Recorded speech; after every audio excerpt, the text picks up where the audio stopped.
అందరికీ జై భీమ్. నేను Rajesh Mahasena. Welcome to Mahasena media. ఇప్పుడు మీకు కొన్ని అద్భుతాలు చూపిస్తాను. హర్ష్ కుమార్ గారు చేసే పనులు, ఆ జాడగాడ, ఆ బ్రీడ్ కుక్క, ఆ కుక్క చేసే పనులు ఇప్పుడు చూపిస్తాను. వీళ్ళు మొత్తం అందరితో గొడవలు తెచ్చేస్తున్నారండి ఈ రాష్ట్రంలో. ప్రతి ఒక్కరిని గెలికెత్తున్నారు, ప్రతి ఒక్కరిని తిట్టేస్తున్నారు, ప్రతి ఒక్కరి మీద విషప్రచారం చేసేస్తున్నారు. చేసేసి మేము దళితులు, మేము మాలలం, లేకపోతే మేము క్రిస్టియన్లు, లేకపోతే మేము క్రిస్టియన్లకు సపోర్ట్ అని ఆ దరిద్రం అంతా తెచ్చి మన నెత్తిని పెట్టేస్తున్నారు. వీళ్ళు ఎలా పెడుతున్నారో చూపిస్తాను రండి. ఇది ఒక వీడియో చూశాను నేను. ఈ వీడియోలో అయినా ఒక వ్యక్తి పెట్టిన పోస్ట్ గురించి ఆయన చెప్తున్నాడు. ఆ పోస్ట్ ఏంటి, ఆ వ్యక్తి ఎవరో ఒకసారి మీరు కూడా చూడండి. ప్రభాకరన్ పిల్లి అనే వ్యక్తి సోషల్ మీడియాలో పోస్ట్ చూడండి. ప్రభాకర్ పిల్లి ఆడి పేరు. సోషల్ మీడియాలో పెట్టాడు ఆ కుర్రోడు పోస్టు. ఏం పోస్ట్ పెట్టాడు ఆయన చదువుతాడు. అప్పుడు ఆ ప్రభాకర్ పిల్లి అనే వ్యక్తి ఎవరు తరపున అతను పెట్టాడు, లేకపోతే ఎవరు అతనితో పెట్టించారు, లేదా అతని అకౌంట్ ఉపయోగించుకుని ఎవరు పెట్టారు, జస్ట్ ఇప్పుడు చూపించేస్తాను మీకు. ఇంతగా ఆ పోస్ట్ ఏం పెట్టారు చూడండి. అలా మబ్బులు ఇడిపోయి నాకు ఒడియమ్మ ఏట్రా బాబు ఇలా తయారయ్యారని. ప్రభాకరన్ పిల్లి అనే వ్యక్తి సోషల్ మీడియాలో పోస్ట్ చూడండి. డిప్యూటీ స్పీకర్ వర్గంపై తీవ్రంగా దాడి చేసిన ఎస్సీ సంఘాలు. అణచివేత అధికమైతే తిరుగుబాటు ఈ విధంగా ఉంటుంది. ఇదిరా సనాతని. డి స్పీకర్గా ఎస్సీపేటలో అక్రమంగా గుడి నిర్మించిన రఘురామగాడి అనుచరులపై మేకులతో తీవ్రంగా దాడి చేసిన ఎస్సీ సంఘాలు అని నారా లోకేష్, నారా చంద్రబాబు నాయుడు, జీవి హర్ష కుమార్, పవన్ కళ్యాణ్, నరేంద్ర మోదీ రఘురామకృష్ణరాజును ట్యాగ్ చేశాడు. ఏం చెప్పాడండి అక్కడ? క్లియర్గా ఆడు చెప్పేశాడు. ఏమని? దాడి చేశారు, మేకులతో దాడి చేశారు, వాళ్ళ అనుచరుల మీద దాడి చేశారని. పాపం దెబ్బలు తిని హాస్పిటల్లో పడుకుని ఉన్న వాళ్ళ ఫోటోలు పెట్టి దాడి చేసింది మా వాళ్ళు చేశారు, దాడి చేసాం, మేము దాడి చేసాం. ఎందుకంటే అక్కడ అక్రమంగా రాముడు మీరు విగ్రహం కడతారా? ఒరే డిప్యూటీ స్పీకర్గా, ఒరే ఇది చేసిందే తప్పు దాడి చేయటం. పాపం వాళ్ళు దెబ్బలు తినేసి పడున్న ఫోటోలు పెట్టి కొట్టింది మేమేరా, మేకులతో మేమే కొట్టాం, మీరు ఏం చేస్తారో చేయండి అని ఈ రాష్ట్రంలోనే కదా, ఈ దేశంలోనే ఉన్న 100 కోట్ల మంది హిందువులకు సవాల్ ఇచ్చినాడండి. 100 కోట్ల మంది హిందువులకి నరేంద్ర మోడీ గారితో సహా సవాల్ ఇసిరాడు. మేమే కొట్టాం, మేమే మేకులతో గుచ్చాం. ఎంత దారుణంగా రెచ్చగొట్టటువంటిది. అది నిజంగా చూసిన వాళ్ళు ఇంకా సంయమనం పాటిస్తున్నారు. కానీ ఈ పోస్టులు పెట్టిన పనికిమాలిన ఎదవలో, పెట్టించిన ఎదవలో బాగానే ఉంటారు. అక్కడ ఆకివీడు పెదపేటలో ఉన్న దళితుల మీద ఎవరైనా దాడి చేస్తే ఆ పేట మీద పడిపోతే అందరూ ఏకమై ఎవరండి కాపాడేది? ఎవరు కాపాడతారు?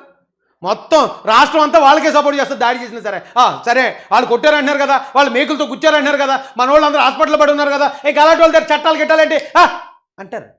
కానీ పాపం ఆ పెదపేటలో ఉన్న వాళ్ళకి తెలియదు ఇదంతా. వాళ్ళు అమాయకులు. ఎవడో వైసీపీ వచ్చి రండి నిరసన తెలియచేద్దామంటే వెళ్ళిన వ్యక్తులు వాళ్ళు.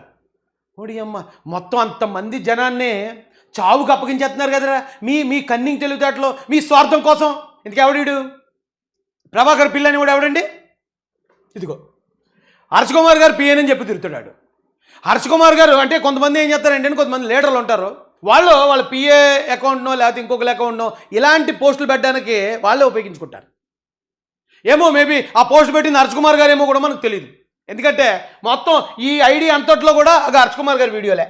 ఇది చూడండి, ఇప్పుడు పెట్టి 51 నిమిషాలు అవుతుంది హర్ష్ కుమార్ గారి వీడియో, ఆయన మాట్లాడిన వీడియో మొత్తం అన్నీ హర్ష్ కుమార్ గారే ఉంటాయండి ఇందులో. ఇగో హర్ష్ కుమార్ గారు అబ్బాయి పెట్టిన ప్రెస్ మీటు ఎక్కడ చూసినా ఇదిగో అతశక్తి ప్రవీణ్ పగడాల గారి సాక్ష్యం అని చెప్పి ఎక్కడ ఇప్పుడు హర్ష్ కుమార్ గారు ఎత్తుకున్న మ్యాటర్ ఇదే కదా, మొత్తం అదే. అంటే హర్ష్ కుమార్ గారు ఈ భారతదేశంలోని 100 కోట్ల మంది హిందువులను రెచ్చగొట్టి దళితులను చంపేయమని ప్రూవ్ చేస్తున్నాడు. చంపేయండి వెళ్ళి పెదపేట మీద దాడి. ఆ దళితులను ఒక 50 మందిని 100 మందిని చంపేస్తే మా దళితుల మీద దాడి జరిగిందని నేను చిన్న మీటింగులు పెట్టుకుని నేను నాయకుడిగా ఎస్టాబ్లిష్ అవుతాను అని ప్రాణాలు బలిచ్చేస్తున్నారు కదండి. అయ్యే సినిమా బాహుబలి సినిమాలో బల్లాల దేవ 100 అడుగుల విగ్రహం పెడతా ఉంటారు. ఆ తాళ్ళు అయిపోయి విగ్రహం పడిపోతుంటే బల్లాల దేవ వాళ్ళ నాన్న అంటాడు, సావనే 100 అడుగుల విగ్రహం 100 ప్రాణాలు బలికోరదా అంటే ఆ 100 మంది చచ్చిపోయినా పర్లేదు ఈ పనికిమాలిన విగ్రహం కోసం. ఇక్కడ జగన్ గారిది, ఈ హర్ష్ కుమార్ గారు, పివి సునీల్ కుమార్ గారు, ఈ జాడ శ్రవణ్ గారు అనేవాడు వీళ్ళది. ఎస్, మా లీడర్షిప్ నిలబడడానికి, మా ఓట్లు పడడానికి పోతారు ఒక 100 మంది దళితులు. ఇప్పుడు గొడవలు ఆపడానికి ట్రై చేయండి రా, రెచ్చగొట్టకుండా రే బాబు గొడవలకు వెళ్ళకండి, ధర్నాలు చేయకండి, ఎవరి మీద దాడి చేయకండి, చట్టపరంగా చూసుకుందాం అని అది నేర్పించండి రా బాబు.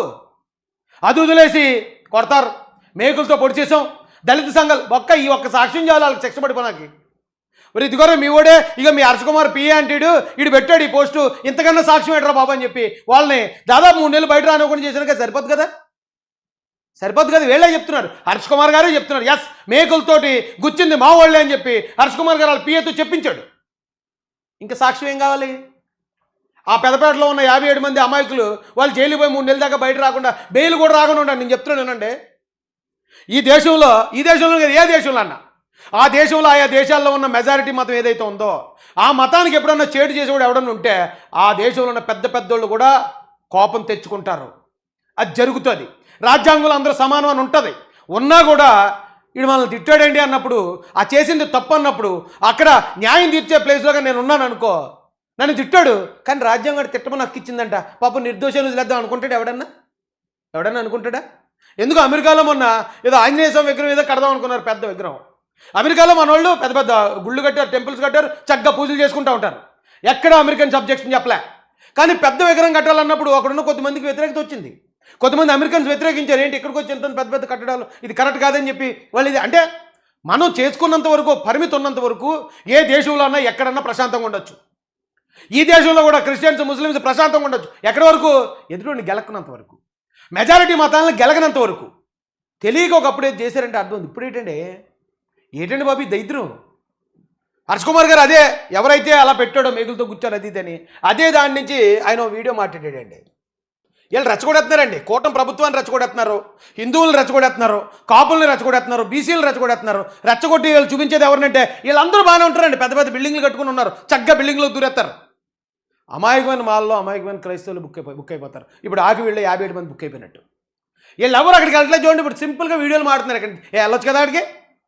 ఆకి వీళ్ళు అన్యాయం జరిగింది, ఆకి వీళ్ళు పొడి చెప్తాను సింపేస్తానన్న ఆ జాడగాడు, లేకపోతే ఈ పివి సునీల్ కుమార్ వీళ్ళందరూ అక్కడికి వెళ్ళి నిలబడొచ్చు కదా.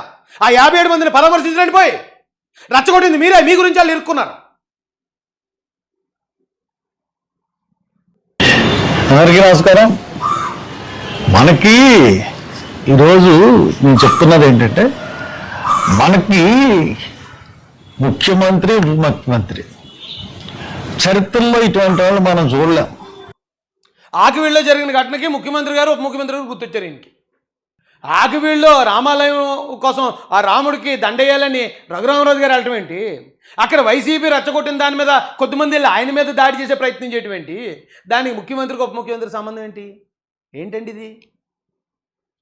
జాతి మేలుకోకపోతే ఇలాంటి వాళ్ళని ఇప్పటిదాకా అనలేదు, కానీ ఇలాంటి వాళ్ళని జాతి దూరం పెట్టకపోతే, ఇంకా చెప్పాలంటే తరిమి కొట్టకపోతే వీళ్ళు చేసే తప్పులన్నీ జాతి మోయాల్సి వస్తుంది. గవర్నమెంట్లకు వ్యతిరేకం, కాపులకు వ్యతిరేకం, అగ్రకులాలకు వ్యతిరేకం, బ్రాహ్మణులకు వ్యతిరేకం, ఇంకా మొత్తం ఇంకా ఈ దేశంలో ఉన్న అందరికీ వ్యతిరేకం చేసేసి వీళ్ళ కాళ్ళు దగ్గర పెట్టుకుందామని చెప్తున్నారు ఈ జాతిని. అంటే వాళ్ళ ప్రవర్తన ఎలా ఉందంటే, అసలు వీళ్ళు ముఖ్యమంత్రి ప్రజల గురించి ఏమైనా ఎన్నుకున్నారా, లేకపోతే దేని గురించి వీళ్ళు ముఖ్యమంత్రిగా ఉన్నారు? ప్రజలు సాగదీసి మాట్లాడండి బాబు, చాలా టైం పడుతుంది. ప్రజలు వీళ్ళకి అధికారం ఇచ్చింది ప్రజలను రక్షించడానికా, వీళ్ళు ఎమ్మెల్యేలను రక్షించుకోవడానికా అన్నది అర్థం కాని పరిస్థితి. ఎందువల్లంటే నిన్న ఆకివీడులో జరిగిన గొడవ ఎక్కడ జరిగింది? రఘురామరాజు కృష్ణరాజు ఇంటి మీదకి వెళ్ళి దాడి చేయలేదు, లేకపోతే ఊళ్ళోకి వచ్చి జన సైనికుల మీద ఇంటి మీద దాడి చేయలేదు. ఎక్కడ జరిగింది? ఆకివీడు పెద్దపేటలో జరిగింది. ఆకివీడు పెద్దపేట దళితపేట. అక్కడ ఒక అమ్మవారి గుడి ఉంది. ఆ అమ్మవారి గుడికి దగ్గరికి వెళ్ళి అక్కడ విగ్రహం పెట్టాలన్నాడు, శ్రీరాముడి విగ్రహం. వాళ్ళకి ఇష్టం లేదన్నారు. ఇష్టం లేదన్నప్పుడు చర్చలకు పిలిచి వాళ్ళని పిలిచి, గతంలో ఎంపీ చేసిన వ్యక్తి, ఆకివేడి పెదపేటలో ఉన్న హిందూ దేవాలయం అమ్మవారు ఉన్నారా, అయ్యవారు ఉన్నారా, శ్రీరాముడు ఉన్నారా, మరొకరు ఎవరైనా ఉండవండి. ఇప్పుడు దాకా అమ్మవారి గుండేమి అక్కడ ఉన్న మన దళితులు మంచి చెడ్డ చూసి దాన్ని అలంకరించి పూజలు చేసి ఏం చేయలేదు కదా, వదిలేశారు కదా. పాడుపడిపోయింది అది, పాడుపడిపోయిన దేవాలయం అని పునరుద్ధరించుకుంటానంటే అలాగా అడ్డుకోవడం తప్పు అని చెప్పాలి మనం. మనోళ్ళకి ఏది చేసినా పాపం వాళ్ళకి తెలీదు. వైసీపీ వాళ్ళు రెచ్చగొడితే అడ్డుకోండి రఘురామరాజు వస్తాడంటే వాళ్ళు ముందుకు పోతున్నారు. లేదంటే మీ మతం మీదకి వచ్చేస్తుంది, లేకపోతే మీ క్రిస్టియన్స్ మీదకి వచ్చేస్తారు అంటారని పాపం వాళ్ళు వెళ్తారు ముందుకి. వెళ్ళినప్పుడు మనం చెప్పాలి నాయకులుగా, తప్పు అలా వెళ్ళొద్దు. మన చర్చ మీదకి ఎవరైనా వస్తే మనం మాట్లాడుతున్నాం కదా, ప్రశ్నిస్తున్నాం కదా, మనం పోరాడుతున్నాం కదా, వాళ్ళ టెంపుల్ దగ్గరికి వెళ్ళినప్పుడు మనం వెళ్ళకూడదని చెప్పాలి. అది వదిలేసి డాడీ రఘురామరాజు గారి ఇంటి మీదకి వెళ్ళారా, లేకపోతే జన సైనికులు ఇంటి మీదకి వెళ్ళారా, వెళ్ళలేదు కదా, ఇక్కడికి వచ్చినప్పుడే కొట్టారు, ఇక్కడికి వచ్చినప్పుడు కొడితే అది కరెక్ట్ అన్నట్టు అంటారు. ఇటు అలాంటి మళ్ళీ ఇంకో 10 మంది కుర్రోళ్ళు ఎస్సీ కుర్రోళ్ళు అదే నిజం అనుకుని ఇక్కడికి వస్తే కొట్టొచ్చు అనమాట అని వాళ్ళు దాడికి ప్రయత్నించారనుకో, ఈసారి అవతల వాళ్ళు ఎక్కువ మంది జనం ఉన్నారనుకో, వీళ్ళు దాడికి గురవుతారు. లేదా వీళ్ళే ఒకళ్ళు దాడి చేస్తే వీళ్ళు జైలుకి గురవుతారు. ఎందుకండి ఇలాంటి ఎందుకు ఎంకరేజ్ చేస్తున్నారు హర్ష్ కుమార్ గారు? అంటే వాళ్ళు ఏది చేసినా ఎంకరేజ్ చేసేస్తే వాళ్ళు మా వెనకాల ఉంటారు, మేము లీడర్స్కి ఎదగొచ్చు. ఎందుకు వచ్చిన లీడర్షిప్ అండి అది? మంచి చెడు చెప్పని లీడర్షిప్ ఎందుకు వచ్చిందండి? బలవంతుడితో ఎలా ప్రవర్తించాలి, లేకపోతే మంచివాడితో ఎలా ప్రవర్తించాలి, ఎవరైనా నీ తరపున చెడ్డ పని చేస్తే వాళ్ళని ఎలా వ్యతిరేకించాలి అది చెప్పాలి లీడర్ అంటే. అంతేగాని వాళ్ళు ఏది చేస్తే తెలియక చేస్తే దాన్ని సమర్థించేయకూడదు. అయినా అల్లా పేరు అక్కడికి వెళ్ళాల్సిందండి. పెట్టండి ఒకసారి ఆన్ చేయండి, నేను ఆన్ చేస్తాను ఉండండి. సరిదించి సమస్యని సామరస్యంగా పరిష్కరించుకోవాలి. అలాగే కాకుండా ఒక 200 కార్లు 100 కార్లు వేసుకుని వెళ్ళి ఆ పేట మీదకి దాడి చేసినట్టు వెళ్ళి అక్కడ శ్రీరామ సందర్భంగా ఎన్నో గుళ్ళు ఉన్నాయి, ఎక్కడైనా దండేసుకోవచ్చు, ఎక్కడైనా దేవుడు పూజించుకోవచ్చు. చెప్పి వెళ్ళి వాళ్ళు రెచ్చగొట్టి వాళ్ళు ఏ గుడికి వెళ్ళాలి, ఏ గుళ్ళో దండేసుకోవాలి చెప్పడానికి మనం ఎవరు? మన సంబంధం లేదు కదా. ఇప్పుడు మీరు ఫలానా గుడికి వెళ్ళండి, ఫలానా చర్చికి వెళ్ళండి వాళ్ళు ఎవరు మనకెవరు వచ్చి సలహాలు ఇస్తలేదు కదా. మనకెందుకండి? ఎందుకండి బాబు? 100 సంవత్సరాల క్రితం గుడి అంటే అది 100 సంవత్సరాల గుడిని పునరుద్ధరించకపోతే ఇగో రఘురామరాజు అనే వ్యక్తి చేతకాని వ్యక్తి అని రెచ్చగొట్టింది వైసీపీ. రెచ్చగొడితే అప్పుడే ఆయనకి తెలిసి అప్పుడు వెళ్ళాడు ఆయనకి వెళ్ళలే. ఇప్పుడే చూపించాను నేను పేపర్ క్లిప్పు. రామాయణం ప్రాంగణం పూర్తిగా పాడైపోయింది, గోడలపై లోపలపై మొక్కలు మొలిసి వృక్షాలుగా మారిపోయి ఆ ప్రాంతంలో ప్రజలు విచ్చలవిడిగా వ్యర్థాలను పారవేస్తున్నారని చెప్పింది ఎవరు గురించి చెప్పారనుకుంటున్నారు సాక్షి వాళ్ళు? అది పెద్దపేట దళితపేట ఉన్నప్పుడు అక్కడ గుడి దగ్గర వ్యర్థాలు పారేస్తున్నారు దళితులు రామాలయం దగ్గర వ్యర్థాలు పారేస్తున్నారని జనాలను రెచ్చగొట్టింది సాక్షి పేపర్. అభిషేకుడిని పాలకులు పట్టించుకోరా, రోడ్ల వెంబడి కాలువల గట్లపైన ఉన్న ఆలయాలను తొలగించే పాలకులకు పట్టాభిషేకుడిని పట్టించుకోవడం లేదని పలువురు వాపోతున్నారు. ఎవరు?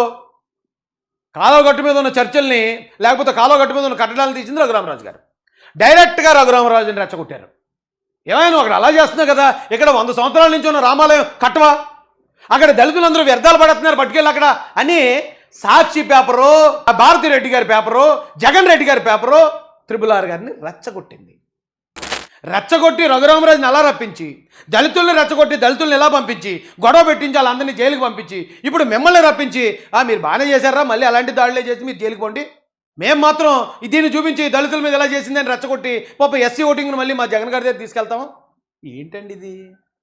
అలాంటి మాటలు వింటున్నప్పుడు ఇప్పుడు మన మీద ఎవరైనా దాడి చేసినప్పుడు అది కుల వివక్ష, కులంతో దాడి చేసాం, మా మీద దాడి జరిగింది, ఎస్సీ ఎస్టార్సీ కట్టాలి, వాళ్ళని అరెస్ట్ చేయాలి అని మనమే కదా రోడ్లు ఎక్కుతాం. దెబ్బ ఎవరికైనా దెబ్బే కదా. అవతలడి మీద గాయం జరిగినా సరే అలా చేయకూడదని ఖండించాలి తప్ప అబ్బాయి అదేం కాదు, అదేం పెద్ద దెబ్బ కాదు. ఏంటండి ఇలా అయితే సమాజం ముందు మీరు చెడ్డైపోవడమే కాదు, మీరు చెప్పుకుంటున్న కులం, ఆ కులం మొత్తం చెడ్డైపోతున్నాడు బాబు.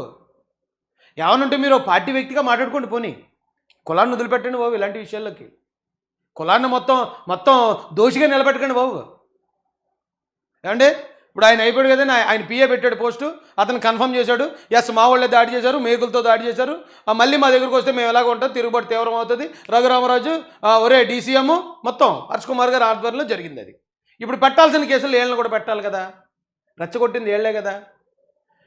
ఏదైతే ఆ ప్రభాకర్ అనే దాని నుంచి వచ్చిందో వాడి మీద కేసు అవ్వాలి. దానికి కారణం దాని వెనకాతల అంటే అతను పిఏ అని చెప్పుకున్నాడు కాబట్టి ఖచ్చితంగా మరి హర్ష్ కుమార్ గారు చేయించినట్టే వస్తుంది అది. మరి ఇవన్నీ కూడా ఆలోచించి, ఎందుకంటే అక్కడ పాపం వెళ్ళి నిలబడిన దళితుల్నే అరెస్ట్ చేసి జైలుకి పెట్టినప్పుడు మరి వాళ్ళు అలా వెళ్ళడానికి గల కారణం ఎవరు? వాళ్ళని రెచ్చగొట్టింది ఎవరు? రఘురామరాజు గారి మీద, కూటమి ప్రభుత్వం మీద ఉన్న ద్వేషంతో, వైసీపీకి మేలు చేయాలనే ఉద్దేశంతో వాళ్ళని అలా రెచ్చగొట్టి బలిపశువులు చేసింది వాళ్ళు కదండి అసలైన క్రిమినల్స్. వాళ్ళని కదా అరెస్ట్ చేయాలి. 57 మంది ఆకివీళ్ళలో ఉన్న అమాయకులైన దళిత వాళ్ళనే కాదండి, వాళ్ళని రెచ్చగొట్టిన వీళ్ళ మీద కూడా పెట్టండి కేసు. మీరు పెట్టకపోతే నేను వచ్చేస్తాను కంప్లైంట్ ఆకివీడు వచ్చి. ఇవే పోస్టులు ఇదే వీడియో బాడిగల్లో డిలీట్ చేస్తారు మళ్ళీ రేపు ఎల్లుండిలోకి వెళ్ళేటప్పటికి. కాబట్టి ఆల్రెడీ ఇప్పుడు ఇందాక నేను విజిల్లో చూపించిన ఆ పోస్ట్ ఏదైతే ఉందో ఆ ప్రభాకర్ పిల్లి అనే ఐడి నుంచి వచ్చింది, ఆ పోస్ట్ ఆల్రెడీ డిలీట్ చేశాను. డిలీట్ చేసిన ఆ విజిల్ అనే ఆయన స్క్రీన్ షాట్లు అయ్యి ఆయన దగ్గర ఉంటాయి కాబట్టి అవసరమైతే తీసుకుంటాం. హర్ష్ కుమార్ గారు కన్ఫర్మ్ చేసి రెచ్చగొట్టి వాళ్ళని ఈ గొడవకి ప్రేరేపిస్తున్నారు అంటాను కదా, ఆధారం సరిపోద్ది. ఈడొకడు ఈ జాడగాడు, ఈడు కూడా మొత్తం జాతిని పెంట చేస్తున్నాడు. వీడు కాపులను తిట్టేస్తాడు, పవన్ కళ్యాణ్ గారిని తిట్టేస్తాడు, లోకేష్ గారిని తిట్టేస్తాడు, చంద్రబాబు నాయుడు గారిని తిట్టేస్తాడు. ఏంటి 5 కోట్లు 5 సీట్లు అంటే 5 కోట్లు చెప్పు 178 800 కోట్లు ఎంత అయింది, 800 కోట్లుని 5 సీట్లు ఇచ్చేమని అడిగాడు. వీడు ముఖాన్ని అద్దంలో చూసుకోరా బాబు, వెళ్ళి నువ్వు ఆ పౌడర్ లేకపోతే నీ ముఖాన్ని నువ్వే గుర్తుపట్టలో పోరా అని చెప్పంటే వెంటనే వీడు జాతిని అడ్డబెట్టుకుని మొత్తం అందరినీ కులాలను మతాలను అన్నింటినీ జాతికి శత్రువుని చేస్తున్నాడు. ఇలాంటి వాళ్ళని మాత్రం దూరం చేయకపోతే వీళ్ళు మాకు సంబంధం లేదు, జాతికి సంబంధం లేదు, మేము న్యాయం ఎటుంటే అటు ఉంటాం, ఏ పార్టీ మాకు న్యాయం చేస్తే వాళ్ళే మా సొంత వ్యక్తులు అనేది ఈ మాలల్లోనూ క్రిస్టియన్స్లో ఉన్న వాళ్ళు బయటికి వెళ్ళి చెప్పకపోతే వాళ్ళు చేసే ఏదో పని మొత్తం అందరూ మొయ్యాల్సి వస్తుంది. రోజులు చాలా దారుణంగా మారిపోతాయి రానున్న కాలంలో. మళ్ళీ చెప్తున్నాను, దీనివల్ల నాకేం లాభం లేదు, నష్టం లేదు. ఈ ప్రమాదాన్ని మాత్రం మీకు హెచ్చరిస్తున్నాను. ఈ జాతిలో ఉన్నవాళ్ళు దీన్ని కొంచెం సీరియస్ తీసుకోండి.